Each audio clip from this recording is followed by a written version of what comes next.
Are there books in the Torah that aren't in the Bible's Old Testament or vice versa?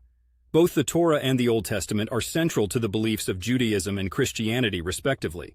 However, they're not totally one and the same when it comes to their contents. To get our bearings straight, the Torah, also known as the Pentateuch, is the foundation of the Jewish faith and comprises the first 5 books of Moses: Genesis, Exodus, Leviticus, Numbers, and Deuteronomy.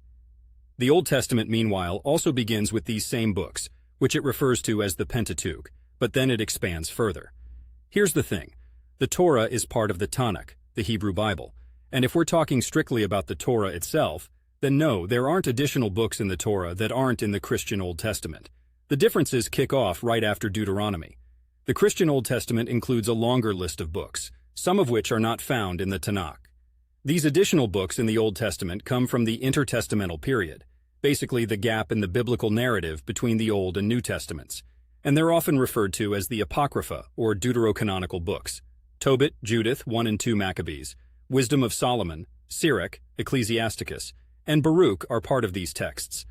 The key question is why the difference, right? Part of the reason is historical and part is doctrinal. Many of these texts, written during the intertestamental period, were preserved in Greek in what is known as the Septuagint, a translation of Hebrew scriptures into Greek.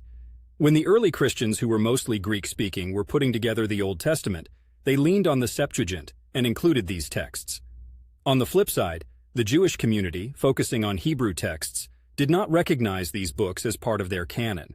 It's important to note that there are various Christian traditions, such as the Catholic and the Orthodox churches, which include some or all of these deuterocanonical books in their versions of the Old Testament. Protestants, however, typically follow the Jewish canon and exclude them, although they are sometimes printed in Protestant Bibles as an intertestamental section. The decision on which books made the cut and which didn't is a mixture of doctrinal reasoning, historical context, and the linguistic preferences of the religious community at the time. The canonization of sacred texts is a subject that is massive, with each book having its own complex history. So while the Christian Old Testament and the Jewish Tanakh have significant overlap, particularly with the Torah, the differences highlight the distinct paths that Christianity and Judaism have taken over the centuries. And that's the gist of why they're not the same. Same starting point, different trajectories.